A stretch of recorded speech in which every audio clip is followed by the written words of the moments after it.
this video, I'm going to be showing you how you can link an Excel document to a table in an embedded CAD.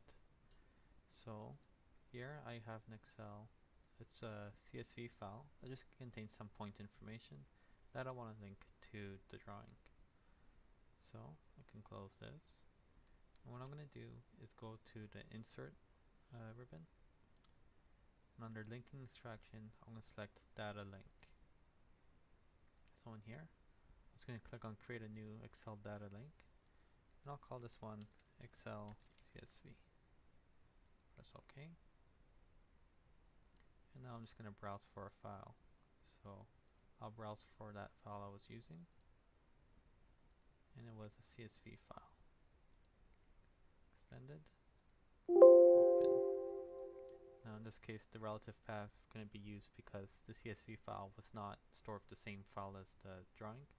It was in a different location, so it's just going to use the full path up here to locate it. And I wanted to locate the entire sheet. So I'll press OK. And now that it's in here, I can press, you can see that there's a preview of the table, and I'll just press OK. So now to get it inserted in the drawing, you have to link it to a table. So I'm just going to go to Annotate, Tables, and I'll click on Table. In this one, instead of starting from an empty drawing, I'm going to select from a data link. And the Excel CSV one I created will be here. This will load up that table. And I'll press OK. Then I can insert it in my drawing. Of course, I can rotate it so that it's at the correct rotation here.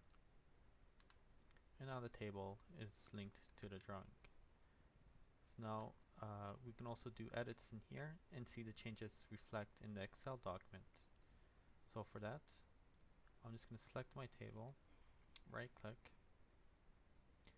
and I'm going to change it from locked to unlocked. So you'll see on the properties of the table there, the cell, all the contents are locked to prevent changes. I'm just going to unlock them. So now that it's unlocked, I'll do an example where I'm going to type into here. I'll just type in text. There. Now that it's saved, I want it to link back to the original table. So I'll do right click, data links, and then upload user changes to the source file. You'll see that it's writing it out. So now if I go to that file and open up the extended ASCII, you can see that test text is now in here. Of course, the same change can go the other way. So I'll type in test2 on here and save the Excel document. Now I can right click the table, data link, and download changes from source file. Once it does that, you'll see test2 is now in the table as well. And that is how you can link an Excel document to a table in Embedded CAD.